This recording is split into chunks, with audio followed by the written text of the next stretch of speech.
Pronto, alguém já respondeu. Eu Tá tudo bem aí, respondi. Val? Pronto, graças a Deus. Amém, Marival. Paz do Senhor a todos. Quero agradecer a Deus por essa oportunidade, né, de poder sempre estar aqui com meus irmãos. Agradecer a Deus pela vida do pastor Diogo. Deus continue abençoando, servo de Deus, né?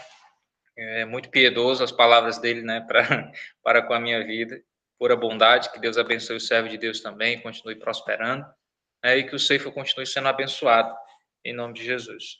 Os irmãos, a gente ficou na responsabilidade hoje de falar a respeito da primeira e da segunda carta de Paulo a Timóteo, né? E a gente vai falar sobre uns pontos importantes a respeito dessas duas epístolas. E aí os irmãos, obviamente, fiquem à vontade para fazer seus comentários, para fazer os seus questionamentos, né? O que eu não souber, eu passo para o pastor Diogo. E aí vai dar tudo certo em nome de Jesus. Vamos fazer uma oração antes da gente iniciar aqui. Vamos fazer uma oração em nome do Senhor. Senhor, nosso Deus e Pai, queremos agradecer a Ti por esta oportunidade, que o Senhor possa nos conduzir, Senhor, nesse estudo da Tua palavra, nos dando a direção e esclarecendo, meu Senhor amado, a nossa mente. Continua conosco, nos abençoando, abençoa toda a coordenação do curso, abençoa os alunos. Meu Pai amado, que nós possamos, meu Senhor, desfrutar do conhecimento da Tua palavra, meu Senhor, nesta noite. Em nome de Jesus, amém. E graças a Deus. Amém. Meus irmãos, vamos lá. Gente, eu vou ser... eu não quero tomar muito tempo dos irmãos, né? A gente já são 9h37 e questão do trabalho e tudo. Eu acabei de vir da escola bíblica aqui da nossa sede, né? Eu já estou com a garganta um pouquinho arrastada, mas vai dar certo. E aí eu quero ser bem sucinto, né? E aí mais os irmãos fiquem à vontade para poder fazer os seus comentários. A gente vai falar a respeito da primeira e da segunda carta de Paulo a Timóteo, né? Primeira coisa que a gente tem que entender, que nós vamos falar hoje de duas das três epístolas pastorais que a gente tem na Bíblia, né?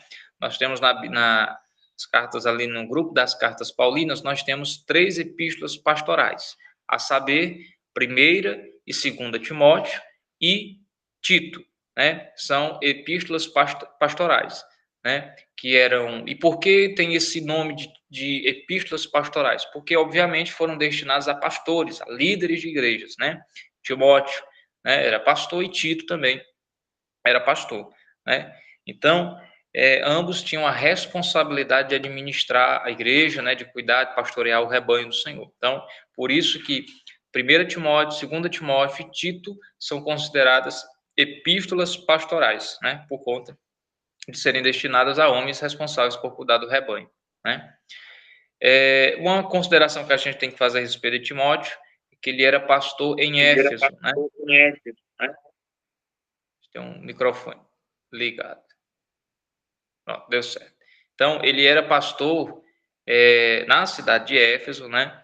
Então, é interessante que a vida de Timóteo, né? Ela está inteiramente ligada à vida do apóstolo Paulo, né? Timóteo, ainda jovem, né? Ainda muito novo, ainda na tenra idade, conheceu o apóstolo Paulo, né? Estamos falando aqui do período ali da igreja primitiva, né, com aquele alavancar da chama do Espírito Santo, né, dentro dos corações dos crentes. E aí, Timóteo, nesse período aí, obviamente, já depois de Cristo, né, algum tempo depois de Cristo, ele vai ter contato com o apóstolo Paulo e vai ser, de certa forma, apadrinhado por ele, né, vai ser ali um discípulo do apóstolo Paulo, vai ser ensinado, orientado, vai receber instruções do próprio apóstolo Paulo a respeito da sua conduta, né. É interessante também que a gente percebe que antes, né, ali desse contato ali com o apóstolo Paulo, possivelmente ele já teve ali instruções a respeito da sua fé dadas pela sua mãe e pela sua avó.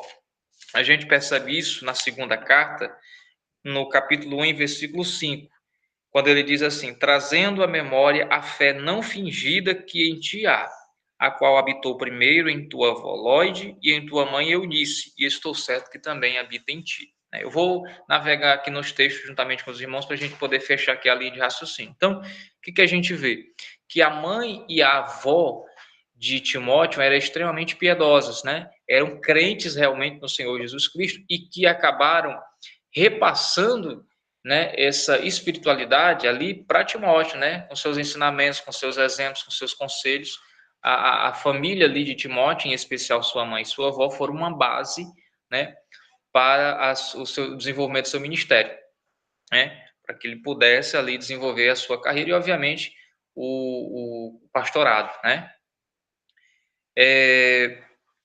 Algumas coisas que a gente vai falar aqui a respeito da primeira, né? Vamos começar pelo começo, né? A primeira epístola de Paulo a Timóteo, logo após a saudação, né? Que é, diga-se de passagem, extremamente breve, Paulo já vai fazer um alerta, né?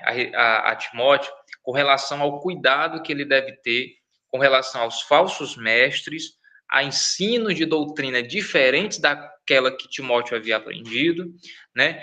A questão da discussão, a questão de fábulas, de genealogias, como ele fala no versículo 4, que diz assim: nem se deem a fábulas ou a genealogias intermináveis, que mais produzem questões do que edificação de Deus, que consiste na fé, assim o faço agora.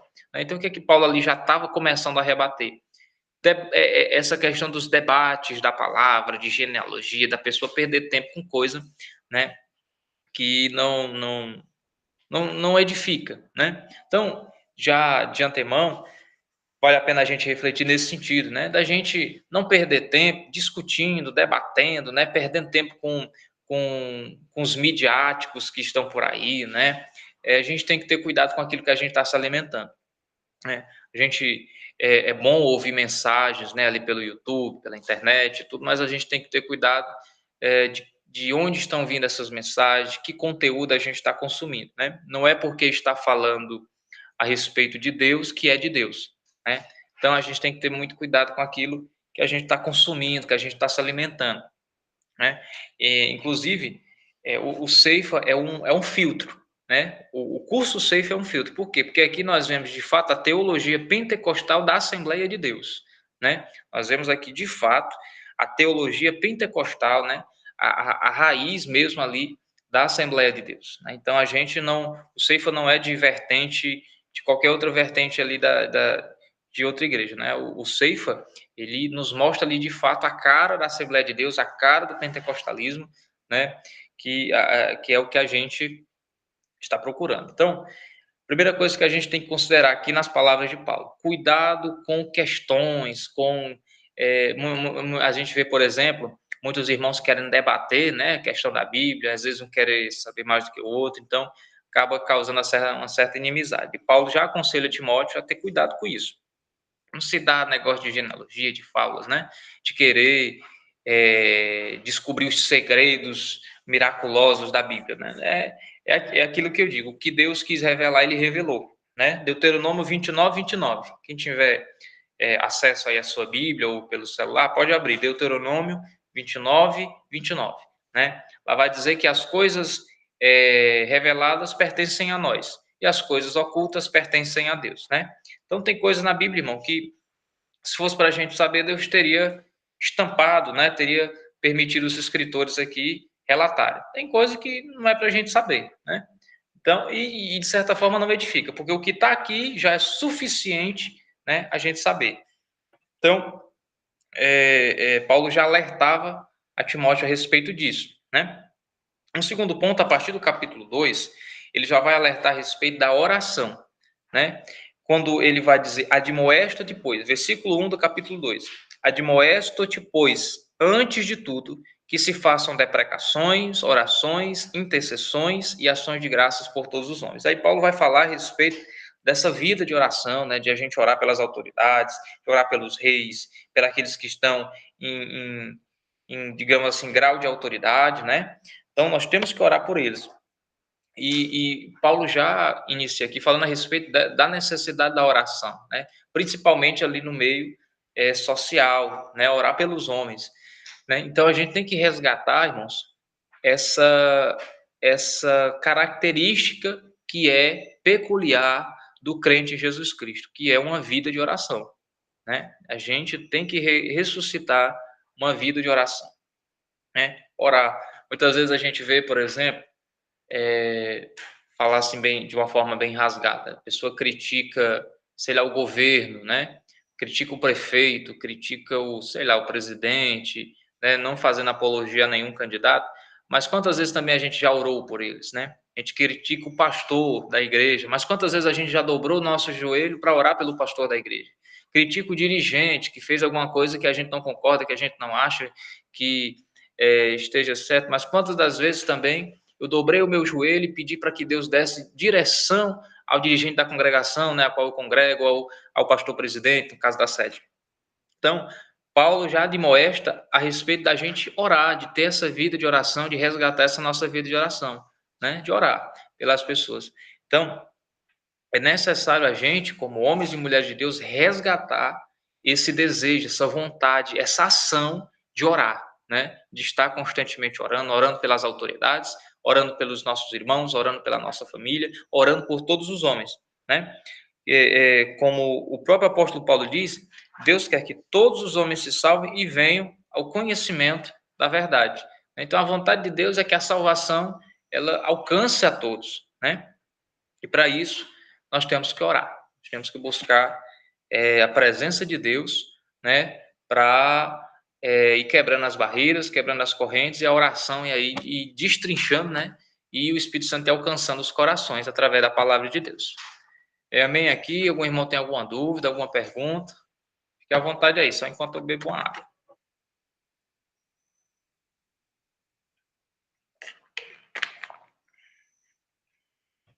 Dizem que quando a turma está calada, eu estou entendendo tudo, eu não estou entendendo nada.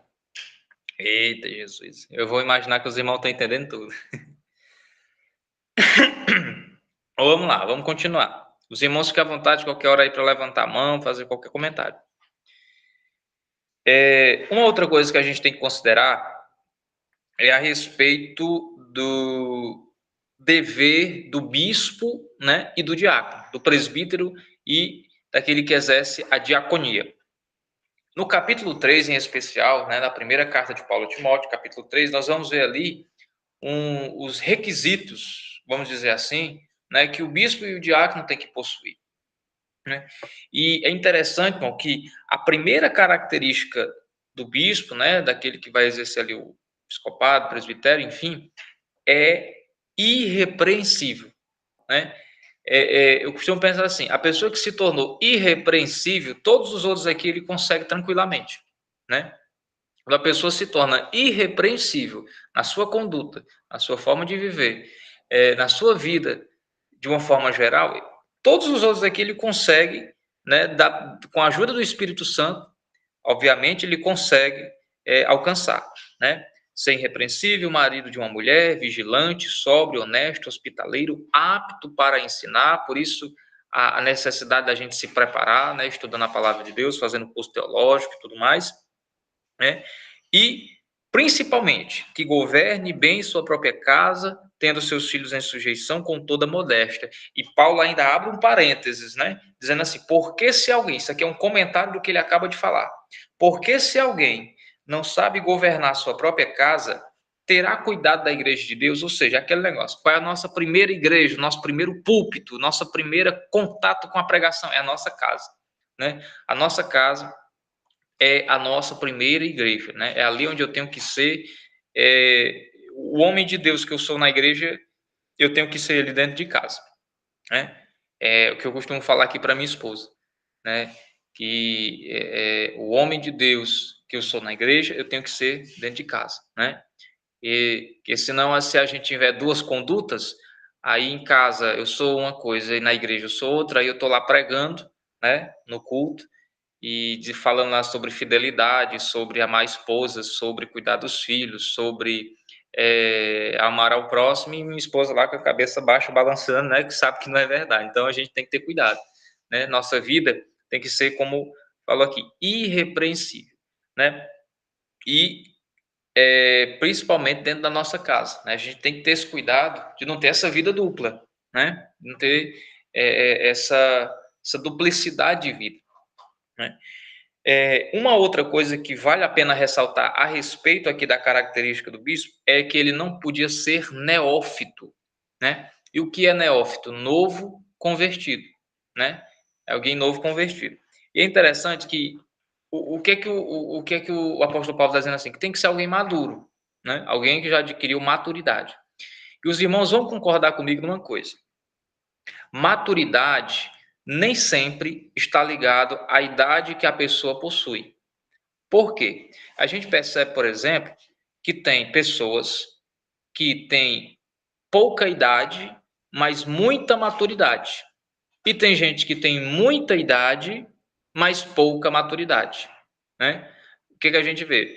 Na igreja, os irmãos aí podem congregar em qualquer congregação, em qualquer igreja. Pode prestar atenção que tem. Tem um jovem lá com seus 16, 14, 20 anos, que ele é pontual, ele é assíduo, ele é fiel, ele é respeitador, ele é trabalhador, ele é zeloso, né? Se for casado, ele cuida da esposa, ele cuida dos filhos, ele está lá do lado do seu pastor.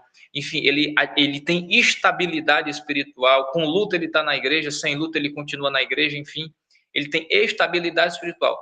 Aí, e sempre tem outro que é aquele mais oscilante, que já está na igreja há 30, 40. A Assembleia de Deus tem mais de 100 anos, ele está há 300, mas ainda não adquiriu firmeza, né? Ele não adquiriu estabilidade espiritual e fica oscilante, né? Fica ali balançando, e aí não tem maturidade apesar da sua idade, né? Então, muitas vezes, a idade e a maturidade não são sinônimas, né? A gente percebe isso. Tem gente que está lá com seus 40, 50 anos de fé e ainda não é maduro. E tem gente que se converteu, está lá com seus 4, 5 anos, né? Mas está buscando ali a maturidade, está buscando ali mudar o seu pensamento, né? E está alcançando maturidade em Cristo, né? Então, vale a pena a gente ressaltar essa questão, porque o mesmo apóstolo Paulo que disse que o bispo não deveria ser neófito, também disse depois para Timóteo que ninguém desprezasse a sua mocidade, né? É interessante isso. O apóstolo Paulo diz no capítulo 3, versículo 6, que o bispo não podia ser neófito, novo convertido. E no mesmo capítulo 4, na mesma carta, capítulo 4, versículo 12, ele diz: ninguém despreze a tua mocidade. Ou seja, não é porque eu sou novo que eu tenho que agir como alguém imaturo. Obviamente que cada idade tem sua idade. Eu não posso cobrar de uma criança de 10 anos que ele se comporte como um adulto, né? Eu não posso exigir que um adolescente se comporte como, né, uma pessoa lá com seus 40 anos, né? Cada idade tem a sua idade. Mas essa questão da maturidade, principalmente no que diz respeito à perseverança, à estabilidade, à resistência na fé, né? Ela muitas vezes não está ligada à idade, né? Os irmãos aí podem testemunhar que sempre tem, né? E Paulo vai dizer a Timóteo: olha, ninguém despreze a tua mocidade. Ou seja, eu, por exemplo, me considero jovem ainda, né? Sou casado, minha esposa está grávida, a gente vai ter filho, mas eu me considero jovem ainda, né? E eu pego essa palavra para mim: ninguém despreze a tua mocidade, mas ser o exemplo dos fiéis na palavra, no trato, na caridade, no espírito, na fé e na pureza. Ou seja, na forma de falar, na forma de proceder, no amor, no espírito, na fé e na pureza, né? Então, essa questão da maturidade, é interessante a gente refletir sobre isso, né? De que e o que é que vai nos amadurecer, né? Será que tem um curso no Ceifa que me ensine a amadurecer? Será que tem uma área da teologia que me ensine a amadurecer? Na realidade, não. O que amadurece a gente é a nossa vida com Cristo. São as lutas, são as dificuldades, são os problemas, são as coisas que a gente vai vivenciando, os problemas na família, os problemas na igreja. São essas coisas que vão nos amadurecendo se nós enxergarmos assim, né? Então, o crente ele tem que estar aberto a isso. Você tem que entender que o vale, o deserto, a provação, a tempestade, o momento difícil, como você quiser chamar, todo momento difícil que Deus permite na nossa vida visa o amadurecimento, o aprendizado, o aperfeiçoamento, né? Então, É interessante a gente falar sobre isso. Mesmo o apóstolo Paulo, que diz que o bispo não seja neófito, também diz a Timóteo que ninguém despreze a sua mocidade, ou seja, se comporte como homem maduro, seja exemplo, né, na sua forma de falar, né, na sua forma de proceder, e a gente percebe isso, né? A gente vê jovens extremamente respeitadores, extremamente cordiais, né? Pessoas que têm uma boa educação, que sabem se comportar diante da sociedade, no trabalho, enfim, que adquiriram uma estabilidade espiritual. Às vezes você conversa com um jovenzinho, você se assusta com o que sai da boca dele, porque ele está com uma mentalidade diferente, né? E às vezes você conversa com uma pessoa que já tem uma certa idade e você fica abismado, assim, porque não tem uma segurança, uma firmeza nem na forma de falar, né? Então, fica essa reflexão para a gente, certo? A gente buscar essa maturidade, a gente buscar essa resistência espiritual, né? Obviamente, com a ajuda de Deus, com a ajuda do Espírito Santo, a gente vai amadurecendo com os problemas, com as dificuldades, e vai aí buscando aperfeiçoar o nosso ministério. Amém? Algum irmão tem algum comentário?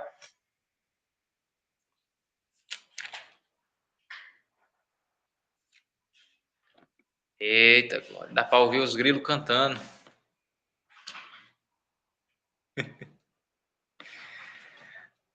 Amém? Os irmãos entenderam até aqui? Tá tudo certo? Conseguindo acompanhar direitinho? Amém.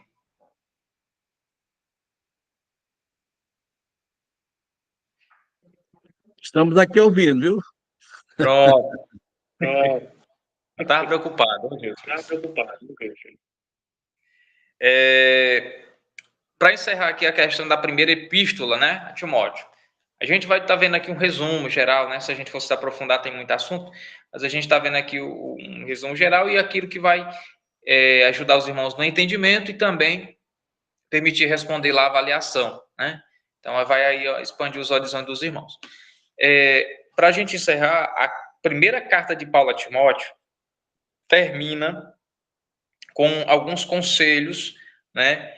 E cuidados com a vida espiritual, né? Para que os crentes, né? E principalmente Timóteo em especial, que era a pessoa que estava recebendo a carta, tivesse ali alguns cuidados, né? Com a sua vida espiritual. No final da carta, como dizemos assim, o fechamento da carta, o capítulo de número 6, versículo 20, diz assim: Ó Timóteo, guarda o depósito que te foi confiado, tendo horror aos clamores vãos e profanos e às oposições da falsamente chamada ciência, a qual, professando alguns, se desviaram da fé. A graça seja contigo, amém. O que o apóstolo Paulo estava aqui encerrando para aconselhar Timóteo? Guarda o depósito que te foi confiado. Ou seja, valoriza aquilo que Deus entregou na tua mão, né? Dá o devido valor àquilo que você recebeu, né? Então, irmãos, frisando aqui para os irmãos, né? Vamos trazer aqui para a nossa vida pessoal. Todos nós que estamos desempenhando um papel na igreja, né, para o Senhor Jesus, a gente recebeu alguma coisa, né? Seja um trabalho, seja uma função. E diga-se de passagem, todo trabalho na obra de Deus é válido e é recompensado pelo Senhor, né? O que prega na igreja não é mais importante do que o que limpa, tá?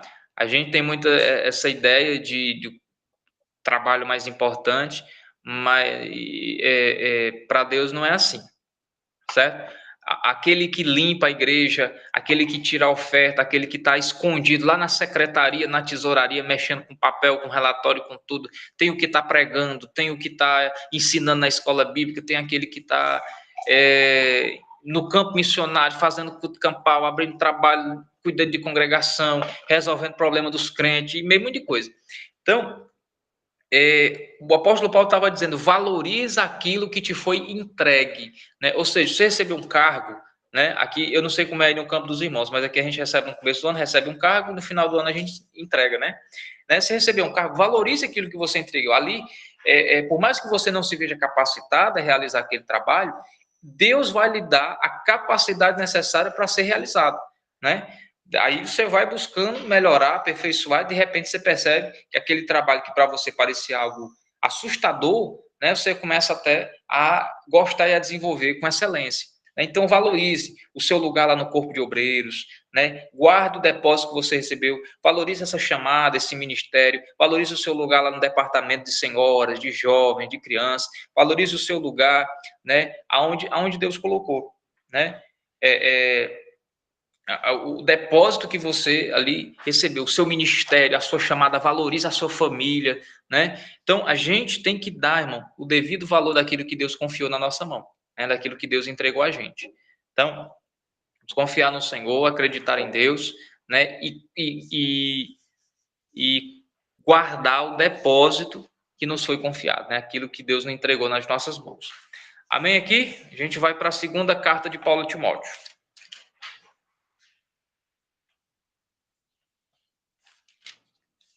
Vamos lá.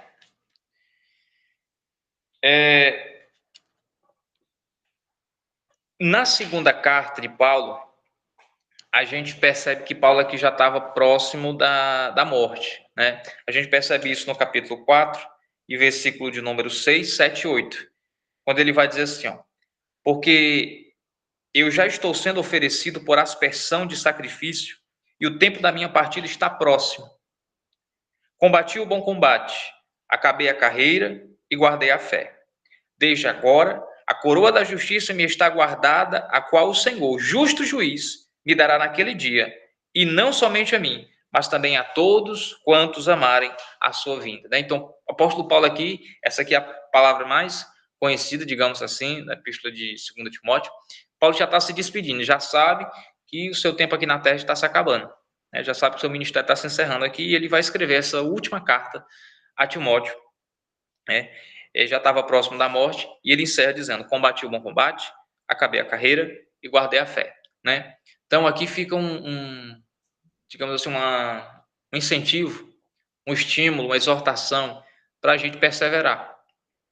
Pense, irmão, como é lindo você terminar o seu ministério, terminar a sua vida dizendo isso: eu combati o bom combate, eu acabei a carreira e eu guardei a fé, né? E a gente percebe que salvação, irmão, não se resume a tempo de fé. Ninguém vai para o céu porque tem 50 anos de crente, né? Mateus 24:13 diz: aquele que perseverar até o fim será salvo, né?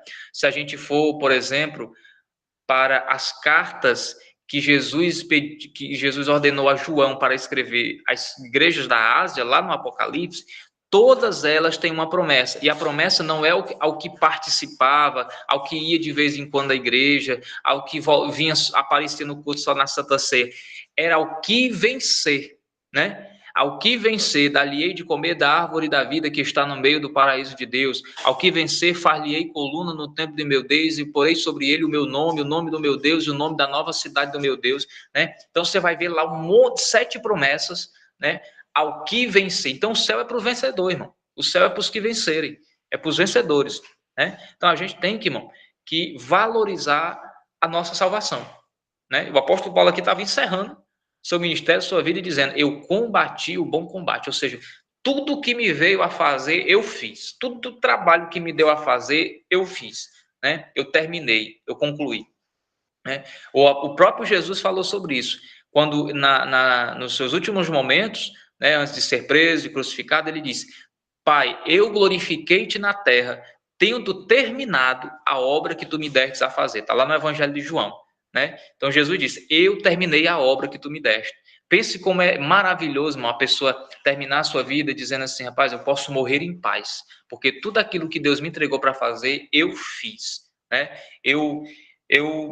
Toda oportunidade que o Senhor me deu, eu abracei e fiz a obra de Deus. Eu combati o bom combate, né? Então é interessante a gente valorizar isso, né, irmão? Combata o bom combate, né? Termine a sua carreira, né? Não pare pelo meio do caminho, não vai entregar o seu ministério, não vai entregar a sua chamada, não vai entregar aquilo que você recebeu. Vá até o final, né? A recompensa é para quem for até o fim, né? Para quem perseverar até o fim. Então, persevere até o final e vai dar tudo certo. Então, Paulo aqui estava próximo da morte, né? E a gente subentende na segunda carta que, pela forma como Paulo falou a Timóteo, ele já muda um pouco a linguagem, a gente pode inferir, né, ou pensar que dá para a gente deduzir que o Timóteo aqui não estava tendo momentos muito bons. Ele não estava assim num momento espiritual muito bom. Estava sofrendo alguma pressão, estava passando por algumas dificuldades. Tanto é que no capítulo de número 1, versículo de número 6, o apóstolo Paulo diz assim, ó, por cujo motivo te lembre que despertes o dom de Deus que existe em ti pela imposição das minhas mãos. Então, Paulo estava exortando a Timóteo, né, para que ele despertasse o dom de Deus que havia nele, né, para que ele novamente ressuscitasse aquilo ali que estava dentro dele. E no capítulo 2, versículo 1, o apóstolo Paulo diz assim, tu, pois, meu filho, fortifica-te, ou seja, te fortalece na graça que há em Cristo Jesus, né? Então, por algumas coisas que o apóstolo Paulo fala a Timóteo, a gente subentende que Timóteo estava passando por algumas dificuldades, né, nesse momento, e Paulo escreve agora a segunda carta, digamos assim, exortando, estimulando, levantando a Timóteo, né, para que ele pudesse continuar a caminhada. E a gente percebe o quê? Todos nós, em algum momento, precisamos de alguém para nos levantar, né? Todos nós, em algum momento do nosso ministério, da nossa chamada, precisamos de alguém para nos colocar para cima, né? Então, é bom a gente, irmão, ter, mesmo que a gente não tenha muitos amigos, mas se os amigos que a gente tiver forem aqueles que no momento que a gente precisar de crise no nosso ministério, de sofrimento, nos colocarem para cima, então a gente já tem amigo suficiente, né? A gente precisa de pessoas, irmão, que falem a verdade na nossa cara, né? Que não concordem com tudo que a gente faz, que digam quando a gente está errado, para bem da nossa vida, né? Para o benefício da nossa vida. Tá? A gente precisa ter pessoas assim por perto. Você precisa selecionar amigos de verdade que lhe fortaleçam, que lhe incentivam, que falem a verdade, né? Pode prestar atenção, as mulheres têm um costume que quando estão se arrumando, né, fica uma dizendo para a outra, tá bom, não tá, tá bom, não tá, e fica um ajeitando a outra. Então, da mesma forma, nós precisamos ter pessoas assim na nossa vida espiritual, né, para nós, como corpo de Cristo, ir se ajustando, né, rapaz, isso aqui tá bom? Não, é melhor tu fizer dessa forma aqui, faz desse jeito que vai dar certo. Então, a gente vai se ajustando, né, ao longo da nossa vida aqui na Terra. Então, nós precisamos de pessoas, assim como Timóteo precisou, o apóstolo Paulo, nós também precisamos de pessoas para nos levantar, né? Para nos dar uma força nos momentos de dificuldade. E uma das coisas que vale a pena a gente ver aqui é a questão do conselho de Paulo, capítulo 2, versículo 15, da segunda epístola, quando ele vai dizer, procura apresentar-te a Deus aprovado, como obreiro que não tem de que se envergonhar e que maneja bem a palavra da verdade. Isso aqui, todo obreiro sabe, né? Esse texto aqui, né? E veja bem, o texto diz assim, procura apresentar-te. Ou seja, não é eu que espero ser chamado. Eu não vou esperar surgir uma oportunidade. O obreiro que ele entende que Deus está na vida dele, ele não espera a oportunidade surgir, ele faz a oportunidade surgir. Ou seja, ele se apresenta. O texto diz assim, procura apresentar-te. Né? Então, é eu que me apresento, é eu que me coloco à disposição, é eu que me ofereço ao pastor da igreja, ao dirigente, à líder, é eu que me proponho a ajudar, a contribuir, a ser útil de alguma forma. Né? E não esperar que, se não me chamar, eu vou ficar por aqui. Não, nós temos que se colocar em prontidão, né, para realizar o trabalho de Deus. Realizar o trabalho, a gente não pode ser omisso na obra de Deus. Aí Paulo diz, procura apresentar-te a Deus aprovado, como obreiro que não tem de que se envergonhar e que maneja bem a palavra da verdade. Né? Então, são requisitos básicos para todo obreiro. Não ter do que se envergonhar e manejar bem a palavra da verdade. Né? E a gente tem que valorizar, né? Toda oportunidade que a gente tiver de aprendizado, né? O SAFE é uma oportunidade ímpar, né? Da gente aprender um pouco mais. Por isso que eu dou valor toda vez que o pastor Diogo me chama para a gente estar aqui com os irmãos. Eu nunca neguei, né? Nunca neguei. Desmarca compromisso, o que for. Mas venham para cá porque é uma oportunidade da gente crescer. E eu aprendo duas vezes. Porque eu aprendo preparando a aula e aprendo ensinando, né? Aí aquilo fica na mente da gente. O pastor Diogo sabe disso, né? A gente que ensina aprende duas vezes, porque parece que o conteúdo impregna aqui na mente da gente, a gente vai dormir pensando nele, né? Por conta dessa que a gente vai se preparar, né? para dar aula, e aí aquilo vai acabar fixando na nossa mente. E Paulo aconselha, né, a respeito de Timóteo, para que ele fosse um obreiro aprovado, né? Então, todo mundo que está na igreja desempenhando o papel é um obreiro, né? A gente muitas vezes acha que o obreiro é só aquele que está lá no púlpito de gravata, paletó. O obreiro, a palavra obreiro quer dizer aquele que faz a obra, ou aquele que faz algum tipo de trabalho. Então, se você faz algum tipo de trabalho, você é um obreiro, né? E o texto está dizendo aqui: procura apresentar-te a Deus aprovado como obreiro, ou seja, como aquele que faz a obra sem ter do que se envergonhar. Ou seja, se eu estou limpando a igreja, se eu estou pregando, se eu estou cantando, se eu estou assumindo o departamento, qualquer coisa, eu tenho que fazer como obreiro que não tem do que se envergonhar e que maneja bem a palavra da verdade, né? É aquela história que todo crente, ele tem que ter interesse pela Bíblia. Aí alguém diz assim: não, mas eu não leio a Bíblia porque eu não sou pregador. Na realidade é o contrário, né? A pessoa não é pregador porque não lê, porque se lesse pregava, né? Vai pregar o que se não tem, não lê, né? Então, é esse cuidado que a gente tem que ter com a nossa vida de obreiro, independente que seja aquele que esteja lá no púlpito, certo? Ali nós estamos falando de carga eclesiástica. O obreiro é aquele que faz a obra, né? Até porque os irmãos vão concordar comigo, nem todo mundo que está no púlpito está fazendo a obra, né? Da mesma forma que nem todo mundo que está lá na nave do templo está parado, né? Então, o obreiro é aquele que está em atividade, está fazendo a obra, está orando, está intercedendo, está evangelizando, está pregando, está fazendo a obra de Deus. Então, esse é o obreiro, né? Aquele que faz a obra de Deus e que se apresenta, né, para o trabalho. E, para a gente encerrar, o apóstolo Paulo aqui encerra falando a respeito da corrupção dos últimos tempos, né? Capítulo 3, que eu quero frisar aqui com os irmãos, que diz assim, capítulo 3, versículo 1.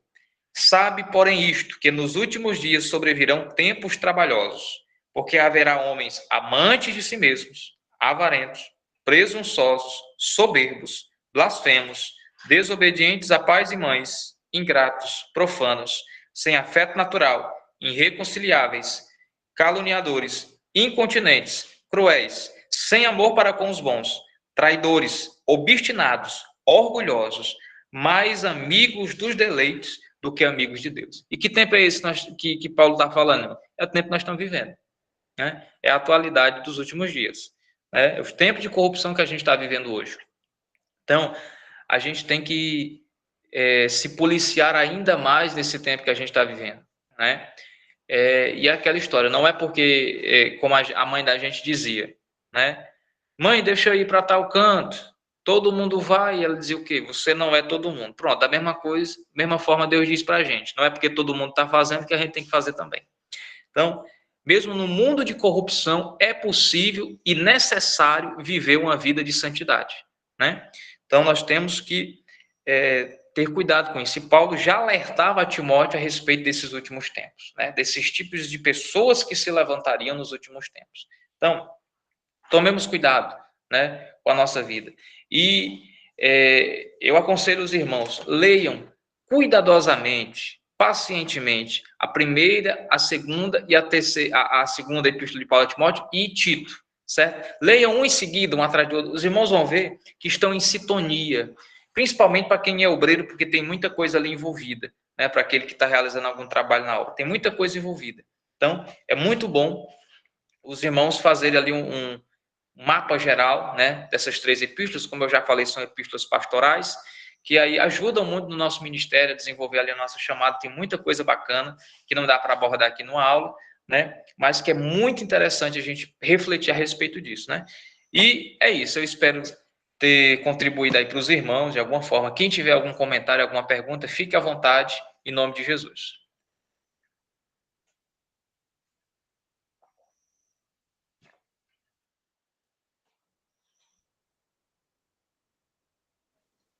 Louvado seja Deus.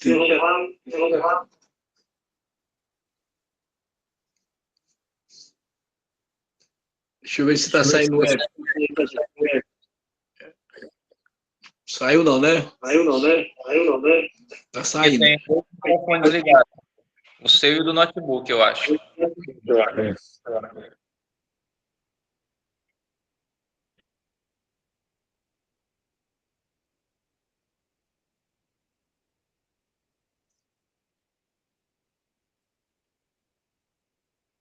Pai do Senhor. Bom, agora sim, né? Pronto, agora foi. Interessante. Uma coisa que me chamou a atenção agora, quando o senhor teceu aí nosso aprendizado, a importância, né, de um amigo, né, um companheiro que nos acompanhe para nos ajudar no nosso ministério. Jesus, quando convocou os discípulos, ele enviou de dois em dois. Eu agora percebi assim a questão, porque na nossa vida sempre acontece aquele momento de oscilações, ora estamos bem, ora não.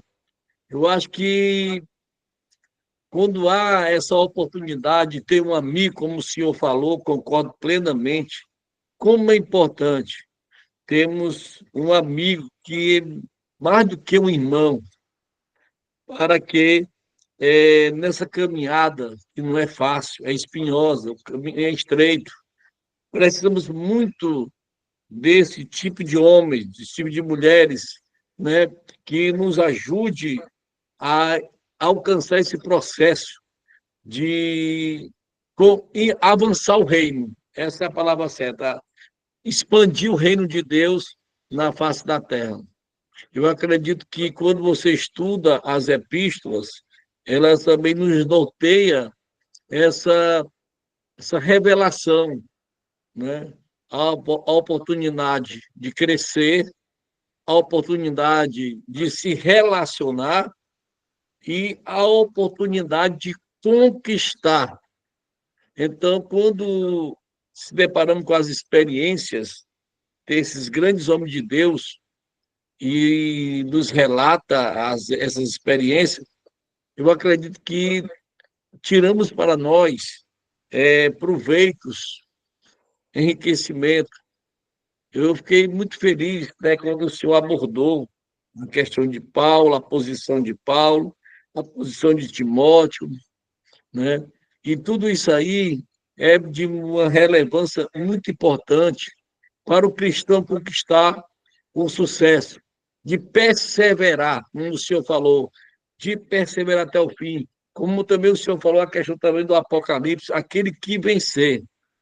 E eu sempre gosto de aconselhar a membresia da igreja, que uma coisa que ela não pode faltar, não falte os cultos, porque quando há aquele culto de adoração a Deus, ali Deus vai trabalhar, usar uma palavra, usar um louvor, uma revelação, para nos ajudar a conquistar, a passar pelo deserto. Isso como é essencial para nós.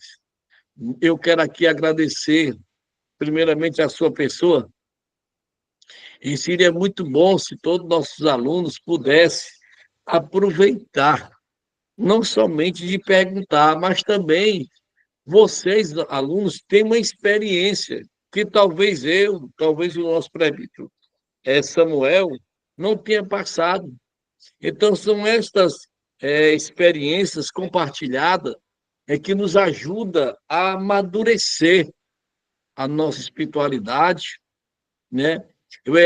Como diz, tem muito aí na nossa vida, nossa caminhada, nós nos descuidamos, às vezes tem uma casca de banana e nós escorregamos nela.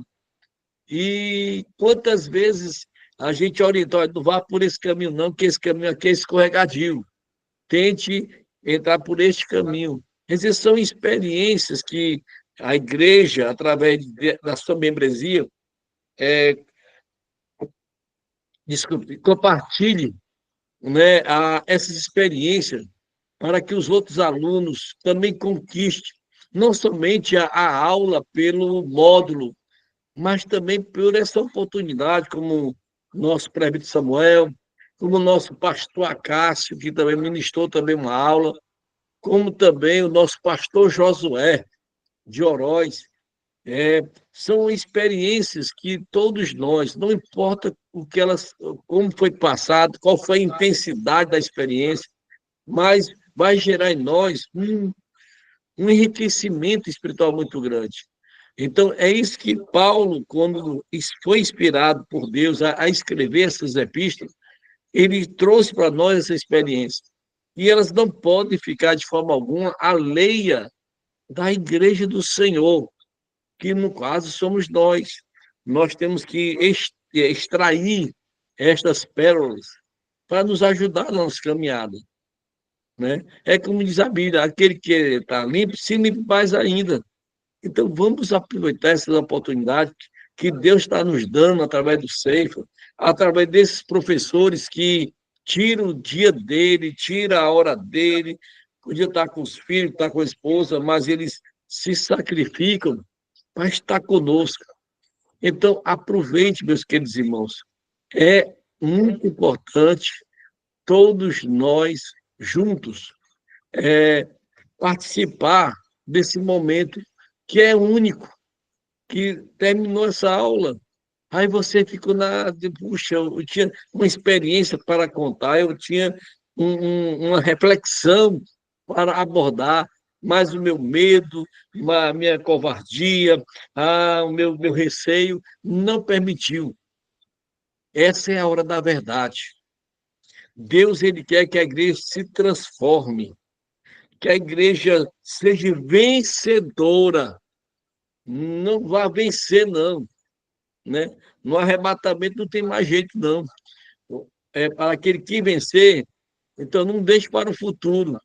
O vencer que foi ensinado hoje é o hoje. Amanhã é outro dia.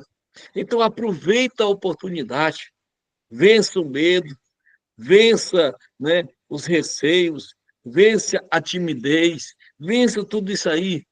Diga para você mesmo, eu preciso mudar, eu preciso crescer, né? Eu não posso ficar estagnado, porque Deus, ele não estagnou, né? Olha o grande exemplo do processo do crescimento. Jesus, sendo Deus, foi que ele se despiu da sua glória, se transformou no Cordeiro, para, através do Cordeiro, viesse fazer uma expiação completa dos nossos pecados.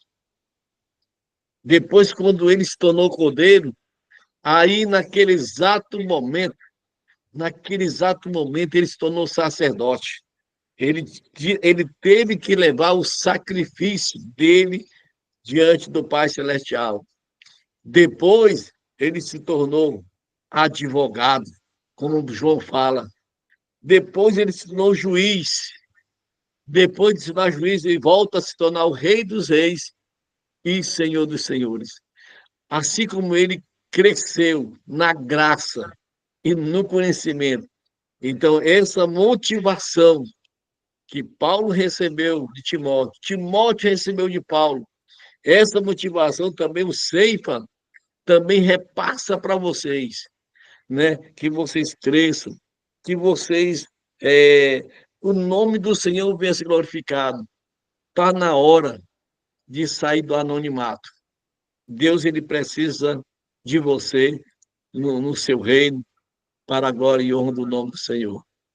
Professor Samuel, muito obrigado por esta aula maravilhosa, uma aula muito reflexiva. A gente olha, né, para nós e digo para mim mesmo, eu preciso de pessoas amigas, né? Moisés foi um grande exemplo. Precisou de Arão e Ur. As mãos estavam pesadas, grande era a responsabilidade, grande era o cansaço. Mas aqueles homens que estavam do lado de Moisés levantaram as mãos do líder e eles alcançaram vitória. E, com certeza, a igreja precisa de você, o seu líder precisa de você. Que Deus venha abençoar Samuel, nosso presbítero. Um grande abraço para o nosso pastor Joel e toda a igreja de Frecheirinha.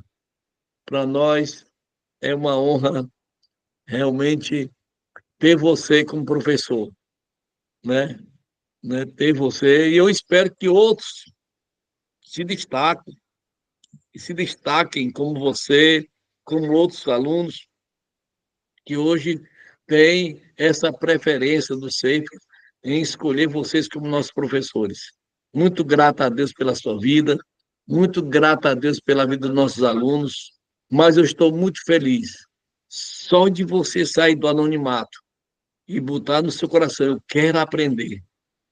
Meu querido, minha querida, com certeza Deus vai honrar essa sua atitude.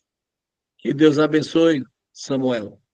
Ore por nós, nos abençoando, nos dando a nossa vitória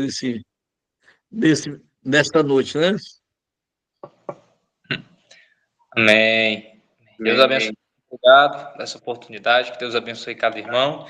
Em nome de Jesus, né? Complementando a palavra aí do pastor Diogo, de fato, né, os irmãos aí, até um tempo atrás eu também vivia no anonimato, né? Aí um dia Deus me puxou pela mão, pelos pés, não tem mais para onde correr, aí pronto.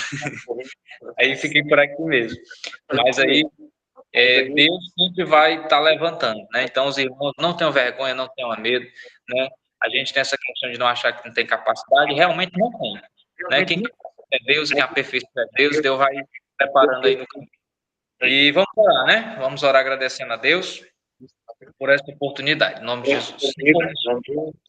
Nosso grandioso Pai, muito obrigado por este momento tão glorioso, Senhor, de aprendermos um pouco mais a respeito da sua palavra, da sua vontade para as nossas vidas.